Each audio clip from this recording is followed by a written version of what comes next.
또 십자가로 이 둘을 한 몸으로 하나님과 화목하게 하려 하심이라. 원수된 것을 십자가로 소멸하시고 또 오셔서 먼 데 있는 너희에게 평안을 전하시고 가까운 데 있는 자들에게 평안을 전하셨으니 이는 그로 말미암아 우리 둘이 한 성령 안에서 아버지께 나아감을 얻게 하려 하심이라. 그러므로 이제부터 너희는 외인도 아니요 나그네도 아니요 오직 성도들과 동일한 시민이요 하나님의 권속이라. 너희는 사도들과 선지자들의 터 위에 세우심을 입은 자라. 그리스도 예수께서 친히 모퉁이 돌이 되셨느니라. 그의 안에서 건물마다 서로 연결하여 주 안에서 성전이 되어가고 너희도 성령 안에서 하나님이 거하실 처소가 되기 위하여 그리스도 예수 안에서 함께 지어져 가느니라. 아멘. 이 세상에는 참 다양한 사람들이 존재합니다. 그래서 이 다양함 속에서 사람들은 공통점을 찾기 위해서 여러 가지 기준을 근거로 서로를 이렇게 나누고 좀 구분 지으려 하는 시도가 있었습니다. 예전에는 혈액형으로 성향을 구분하는 방법도 있었고요. 그 다음에는 애니어그램이라는 것이 유행을 하기도 했었습니다. 그리고 지금은 MBTI가 유행이죠. 이런 기질 테스트나 성향 분석은 나와 공통점을 찾는 데 많은 도움을 주기도 하지만 반대로는 나와 다른 사람에 대해서 거리를 두게 하기도 합니다. MBTI 성격 유형 검사에서 사람들이 가장 치열하게 구분하는 차이가 T와 F의 차이라고 말을 하는데요. T는 사실을 중요시하는 성향을 말하고요. F는 정서적인 측면을 중요시하는 성향을 말합니다. 이 둘을 구분하는 대표적인 상황이 한 가지 있는데 이런 것입니다. 나 오늘 슬퍼서 빵을 샀어. 이렇게 말을 하면 상대방이 어떻게 반응을 보이는가에 대해서 이 사람은 T의 성향을 갖고 있고 이 사람은 F의 성향을 갖고 있다. 이렇게 구분을 합니다. 사실을 중요시하는 T는요, 나 오늘 슬퍼서 빵을 샀어. 이렇게 말하면 슬픈데 왜 빵을 샀어? 또는 무슨 빵을 샀어? 이렇게 대답을 한다고 해요. 그런데 감정을 중요시하는 F는 무슨 안 좋은 일이 있었어? 무슨 일이야? 이렇게 반응을 한다고 합니다. 이게 T와 F의 차이입니다. 이렇게 사실 중심적인 사람과 감정 중심적인 사람을 구분하고 기타 다른 유형들을 나눠서 나와 비슷한 성향이 무엇이며 또 다른 성향이 무엇인지를 확인하는데 이 MBTI라는 것을 요즘에 많이 사용을 하는데요. 아까 말씀드린 대로 이런 기질 테스트나 또는 성격 유형 검사를 통해서 얻는 유익한 점들도 물론 있지만 부작용이나 한계의 점도 굉장히 많습니다. 그래서 이전에 기업에서 직원을 채용할 때 이 성격 유형 검사 결과에 따라서 차등 점수를 주는 것에 대해서 한창 논란이 있기도 했었습니다. MBTI가 사람 간의 우열을 가리는 지표로 사용되는 것에 대해서 비판의 목소리가 있었던 거죠. 이렇게 사람들이 어떤 성향이나 또는 기질을 따라서 유형을 구분하고 같은 성향을 가진 사람을 가까이 하고 호감을 갖고 또는 반대 성향을 가진 사람을 멀리하는 것은 사람의 근본적인 성질입니다. 여러분, 그런데 이런 근본적인 사람의 성질이 어디서부터 생겨났는지 혹시 아십니까? 그 시작은 바로 죄입니다. 죄가 나와 다른 사람의 다른 부분을 판단하게 하고 또 정죄하고 나와 누군가를 분리하려고 하는 시작점이 되었다는 거죠. 하나님께서 처음 사람을 지으셨을 때는 그렇지 않았습니다. 우리 하나님께서 지으신 첫사람 아담과 하와는 둘이었지만 완전히 하나인 놀라운 경험을 했었어요. 어떻게 그럴 수 있었는가 하면 바로 삼위 하나님께서 한 분이신 것처럼, 하나이신 것처럼 하나님의 형상을 따라서 하나님의 성품을 지닌 자로 지음을 받았기 때문입니다. 그 삼위 하나님의 거룩한 교제가 이 둘 안에서도 공동체로서 동일하게 적용되는, 둘이지만 하나를 경험하는 놀라운 은혜를 경험했던 것입니다. 우리는 하나님께서 한 분이시며 또한 동시에 삼위로 계시는 삼위일체 하나님에 대해서 잘 알고 있습니다. 여러분, 어떻게 삼위로 계시는 하나님이 한 분, 하나이실 수 있습니까? 그것은 우리가 가진 이성적인 한계로는 이해할 수 없지만 성경은 우리에게 분명히 삼위로 계시는 하나님께서 하나이심을 우리에게 말씀하고 있습니다. 몇 구절을 살펴보면 요한복음 14장 10절은 이렇게 말씀합니다. 내가 아버지 안에 거하고 아버지는 내 안에 계신 것을 내가 믿지 아니하느냐? 내가 너희에게 이르는 말은 스스로 하는 것이 아니라 아버지께서 내 안에 계셔서 그의 일을 하시는 것이라, 이렇게 말씀합니다. 내가, 예수님께서 아버지 안에 거하시고 아버지인 성부 하나님께서 예수님 안에 거하시는 이 놀라운 신비의 말씀을 예수님께서 말씀하신 거죠. 제자들은 이 진리의 말씀에 대해서 잘 못 알아들을 수밖에 없었습니다. 왜냐하면 놀라운 하나님의 신비이기 때문이죠. 그래서 이 진리의 말씀에 대해서 잘 못 알아들을 것 같자 예수님은 그 다음 절인 11절에서 이렇게 말씀합니다.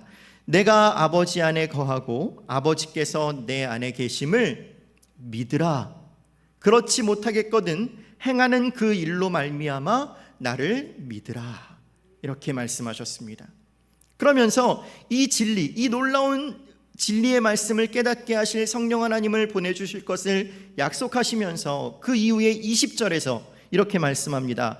그날에는 내가 아버지 안에, 너희가 내 안에, 내가 너희 안에 있는 것을 알리라. 언제요? 성령께서 깨닫게 하시는 그때가 오면 아버지가 내 안에, 너희가 내 안에, 내가 너희 안에 있는 것을 너희가 알게 될 것이다. 이렇게 말씀을 하셨습니다. 이처럼 우리 하나님은 한 분 하나님이시지만 삼위로 계십니다. 그래서 사람을 만드실 때에 이 사람이란 존재를 더 특별하게 만드실 것을 표현하시면서 창세기 1장 26절과 27절에서 이렇게 말씀하십니다. 하나님이 이르시되 우리의 형상을 따라 우리의 모양대로 우리가 사람을 만들고 그들로 바다의 물고기와 하늘의 새와 가축과 온 땅과 땅에 기는 모든 것을 다스리게 하자 하시고 하나님이 자기 형상 곧 하나님의 형상대로 사람을 창조하시되 남자와 여자를 창조하셨다. 이렇게 말씀을 하죠. 하나님께서 말씀하시기를 우리의 형상을 따라 우리의 모양대로 우리가 사람을 만들고 모든 것을 다스리게 하자 하셨어요. 우리의 형상, 삼위 하나님의 형상대로 사람을 창조하시되 남자와 여자를 창조하시죠. 여러분, 하나님의 형상이란 것은 잘 알고 계시듯이 어떤 모양을 말하는 것이 아니라 하나님의 성품, 하나님의 속성을 반영하는 존재를 말하는 것입니다. 여기서 우리는 하나님의 사람을 향한 뚜렷한 계획을 볼 수 있습니다. 하나님께서 삼위로 계시지만 한 분 하나님이셔서 성령 안에서 아버지와 아들이 서로 사랑하시듯이 하나님의 형상을 따라 지음받은 남자와 여자 역시 이 삼위 하나님의 하나됨을 따라서 공동체로 연합함을 누리기를 원하셨던 것입니다. 그것이 하나님께서 사람을 통해 계획하신 일입니다. 창세기 2장에 가면 구체적으로 어떻게 첫사람 아담을 지으셨는지가 기록되어 있는데요. 여러분 잘 아시는 것처럼 하나님께서 흙으로 사람을 지으시고 생기를 불어 넣으심으로써 아담이 지음을 받게 됩니다. 그 장면 이후에 이렇게 말씀하시는데요. 사람이 혼자 사는 것이 좋지 아니하니 내가 그를 위하여 돕는 배필을 지으리라. 이렇게 말씀하셨습니다. 여러분, 이것은 아담이 이렇게 혼자 있는 것을 보시고 참 외롭겠다 이렇게 생각하시고 하와를 만드신 것이 아닙니다. 너를 위해 돕는 배필을 줘야겠구나 이렇게 생각하신 것이 아니라 창조의 과정 가운데 하나님은 이미 남자와 여자를 창조하시고 그 둘이 삼위 하나님의 연합 하나됨을 누리기를 원하셨던 거죠. 그리고 창세기 2장 24절에 보면 이러므로 남자가 부모를 떠나 그의 아내와 합하여 둘이 한 몸을 이룰지로다. 이런 결혼 언약을 하게 하심으로써 이 둘이 진정으로 하나가 되게 하십니다. 하나님은 처음으로 사람을 만드셨을 때부터 이 하나님의 하나됨, 연합을 경험하기를 계획하셨다는 거죠. 이 최초의 공동체는 삼위 하나님의 사귐의 기쁨들, 그 하나됨의 풍성한 기쁨을, 즐거움을 누릴 수 있었습니다. 그래서 벌거벗었지만 부끄러워하지 않죠. 왜냐하면 하나이기 때문입니다. 서로를 다 받아들여주고 이해하는, 둘이지만 온전히 하나가 되는 상태였기 때문에 서로를 부끄러워하지 않았습니다. 여러분, 아담과 하와가 서로 달랐을까요? 안 달랐을까요? 당연히 달랐죠. 먼저는 성이 다르잖아요. 남자, 여자가 다른 데다가 여러분, 특별히 하나님은 모든 사람을 특별하게 하나님의 형상을 따라 지으셨기 때문에 둘은 당연히 달랐습니다. 둘이 달랐지만 그럼에도 불구하고 하나일 수 있었던 것은 하나님께서 하나님의 형상을 따라서 삼위로 계시지만 한 분 하나님이신 그 연합 하나님의 형상을 그들에게 적용하셨기 때문입니다. 그런데 죄가 이 하나됨을 깨뜨립니다.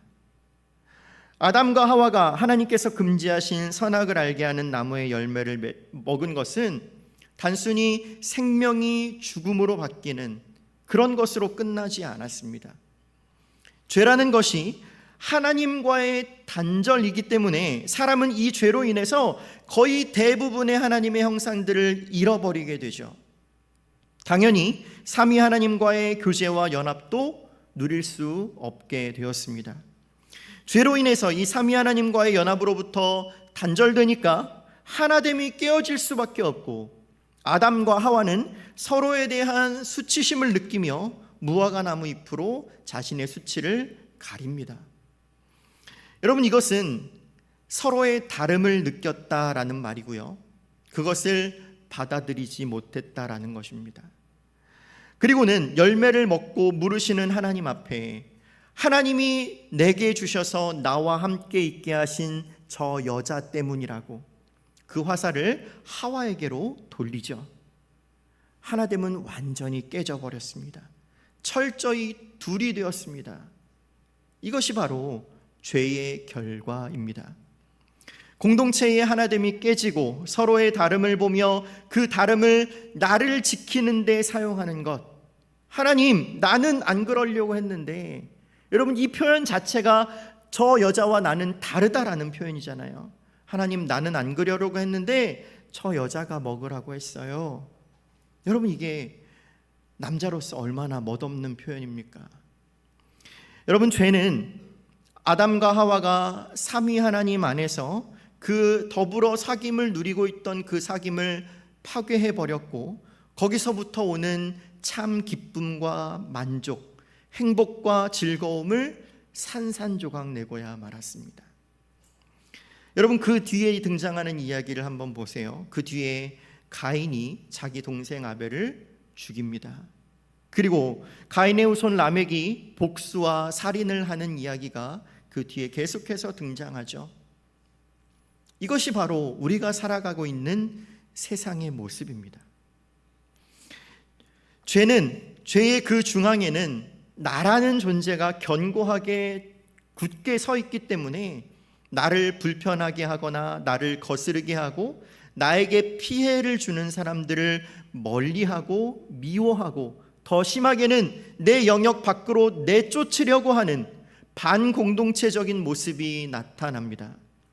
지금 우리가 살아가는 시대는 이런 모습들이 굉장히 보편화되어 있다 보니까 부부 사이에서도 부부라는 이 공동체의 하나됨보다는 그 안에서도 나를 생각하고 나를 불편하게 하는 일들이 지속되면 쉽게 그 관계를 깨트리는 일들이 비일비재하게 드러나는 것입니다.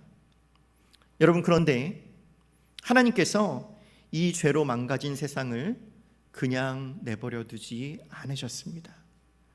이 죄에 대한 짐과 책임을 하나님께서 지시기로 창세 이전에 작정하시죠.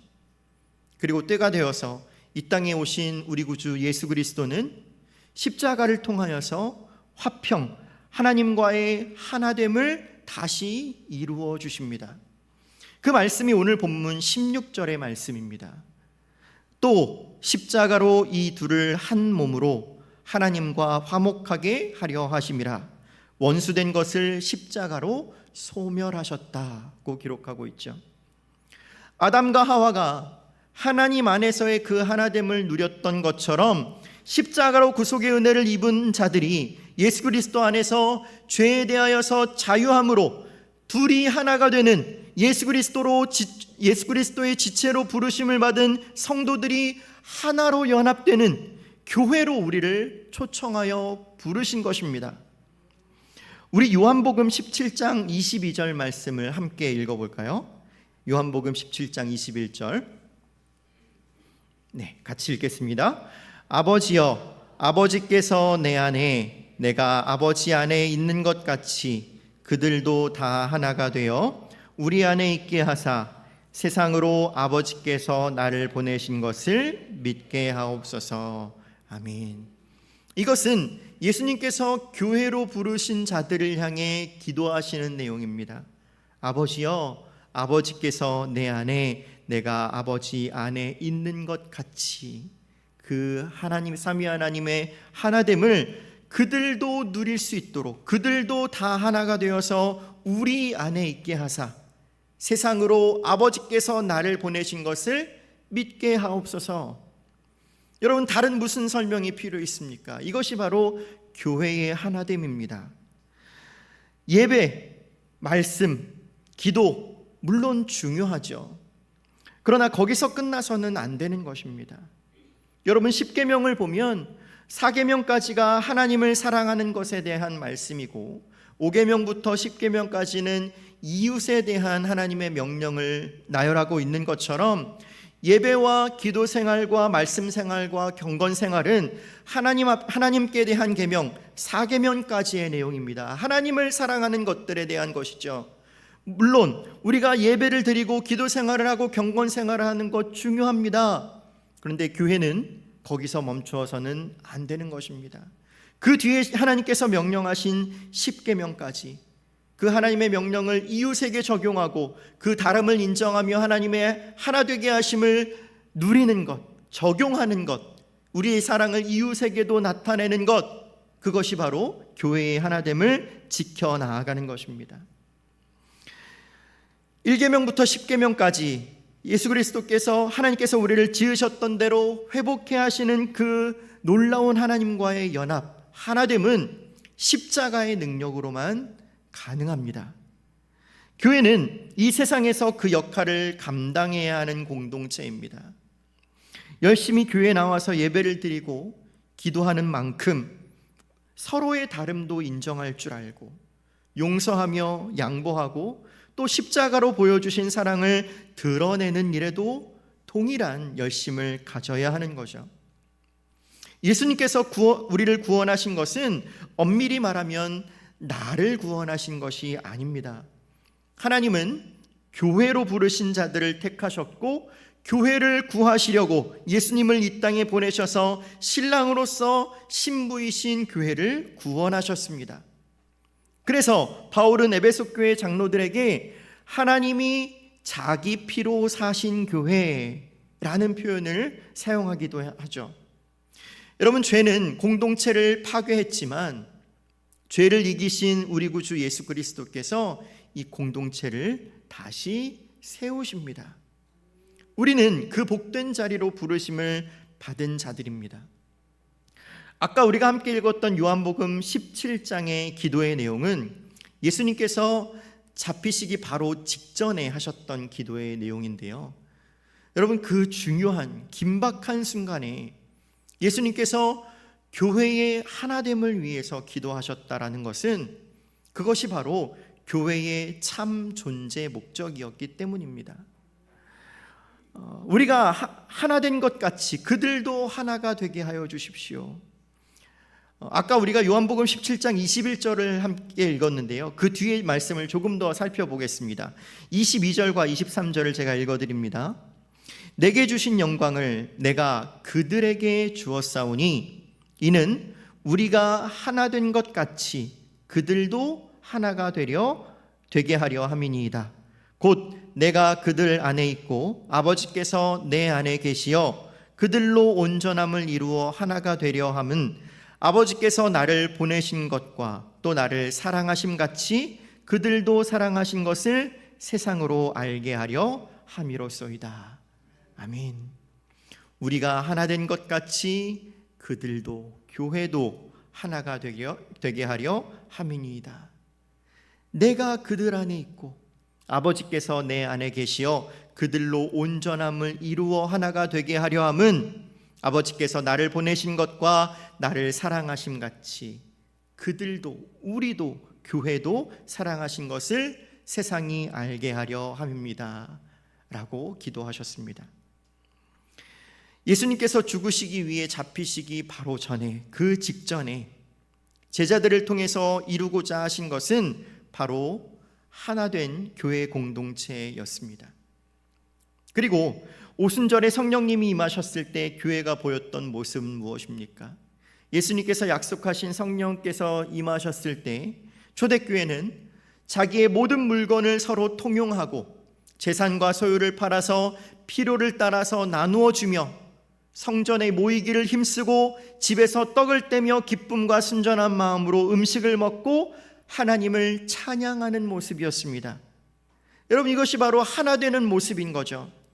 둘이 하나가 되었습니다. 서로 다른 사람들이 자기의 것을 내어주는 놀라운 하나 되는 모습을 성령 하나님을 통해서 누리게 된 것입니다. 사랑하는 송파지혜교회 성도 여러분, 우리는 얼마나 하나됨을 누리고 또 경험하고 있습니까? 교회는 예수 그리스도를 통해 한 몸을 이룬 둘도 셋도 열도 백도 아닌 한 몸을 이룬 공동체입니다. 한 몸은 아담이 하와를 향해서 이는 내 뼈 중에 뼈요 살 중에 살이라 라고 말한 것처럼 서로의 다름을 넘어서서 성령 안에서 하나됨을, 자기의 것을 양보할 줄 알고 배려할 줄 알고 내어줄 줄 알고 이해할 줄 아는 그러한 하나됨을 말하고 있는 것입니다. 우리는 얼마나 서로의 다름을 인정하고 받아들이며 모일 때마다 자기가 가진 것을 나누고 기쁨으로 교제하고 있을까요? 모일 때마다 가진 것을 나눈다라는 것은요, 우리가 가지고 있는 그 소유의 범위를 넘어서서 고린도전서 12장에서 말씀하시는 교회를 위하여 각 사람에게 주신 그 은사, 각자에게 나눠주신 그 재능들을 나눠주시는 것입니다. 다른 사람이 하지 못하는 부분들을 내가 감당할 줄 알고 다른 사람의 약함을 서로가 보듬어주고 채워줄 줄 아는 모습, 그것이 바로 교회의 모습인 거죠. 오늘 본문은 십자가로 이 둘을 한 몸으로 화목하게 하셨다라고 기록하고 있습니다. 여기서 이 둘은요, 이방인과 유대인을 말하고 있는데요, 여러분, 유대인과 이방인 얼마나 하나 되기 어려운 사람들입니까? 율법으로 무장한, 그래서 율법이 아닌 자들에게는 조금의 틈조차 내어주기 싫어하는 유대인과 반대로 율법을 기준으로 이방인들을 전혀 받아들여 주지 않는 그 유대인들을 향한 이방인들의 벽은 좀처럼 낮아질 기미가 보이지 않았습니다. 그런데 그 벽을 예수님께서 십자가에 죽으심으로써 허무시고 한 몸이 되게 하셨습니다. 우리가 그 은혜로 부르심을 받은 자들이 아닙니까? 우리는 그들과 문화도 다르고 생활 습관도 다르지만 우리가 복음 안에서 한 성도로 한 교회로 부르심을 입은 것은 주님께서 우리를 한 몸으로 부르셨기 때문입니다. 어떻게 이런 일이 일어날 수 있습니까? 바로 삼위 하나님의 연합되시는 그 머리이신 그리스도의 몸으로서 부르심을 받은 우리에게도 그 사실이 적용되었기 때문입니다. 오늘 본문 18절은 이렇게 말씀합니다. 이는 그로 말미암아 우리 둘이 한 성령 안에서 아버지께 나아감을 얻게 하려 하심이라. 아멘. 한 몸을 이루게 하신 분은 예수님이시고 이제는 성령 하나님을 통하여서 성부 하나님께 나아간다라고 말씀하고 있죠.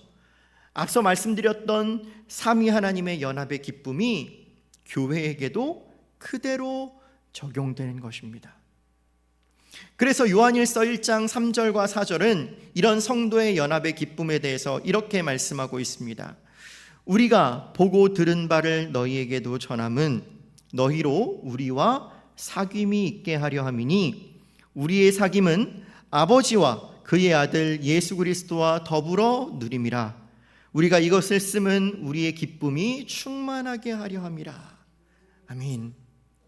그리스도 안에서 하나됨을 통하여서 그 기쁨의 충만함을 누리는 우리 송파제일교회가 되기를 간절히 소망합니다. 교회를 위해서 주신 은사들을 풍성하게 나눌 줄 알고 그리고 서로를 사랑하고 이해하기에 힘쓰는 우리 교회가 되기를 간절히 바랍니다. 무엇보다 성령 하나님께서 충만하게 함께하여 주시기를 우리가 함께 기도했으면 좋겠습니다. 교회는 담임 목사님의 힘으로 이루어 나아갈 수 있는 것도 아니고 당회의 힘으로도 아니며 또한 교육자들이나 리더의 힘으로 이끌어 나아갈 수 있는 공동체가 아닙니다. 오늘 본문 마지막 절 22절은 이렇게 말씀합니다. 너희도 성령 안에서 하나님이 거하실 처소가 되기 위하여 그리스도 예수 안에서 함께 지어져 가느니라. 아멘. 성령 하나님께서 우리 각자의 심령에 충만하게 함께 해주실 때에 먼저 우리 각자에게 성령의 아름다운 열매들이 맺어지게 되고 그 아름다운 열매들이 다른 지체들에게도 퍼져가며 그리스도 예수 안에서 우리는 하나가 되어서 지어져 가는 것입니다.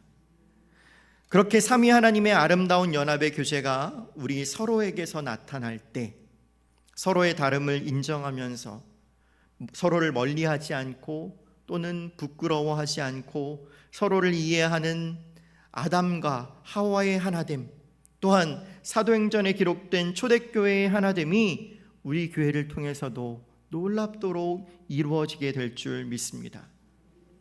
성령의 하나 되게 하심, 성령의 충만함을 우리가 더욱더 사모하면서 기도하며 나아갈 수 있기를 간절히 소망합니다.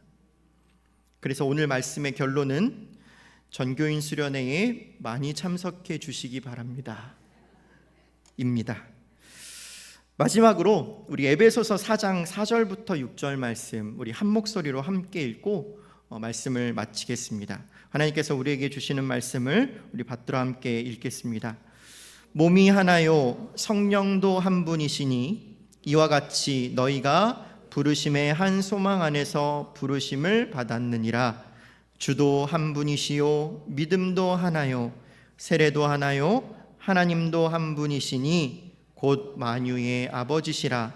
만유 위에 계시고 만유를 통일하시고 만유 가운데 계시도다. 아멘.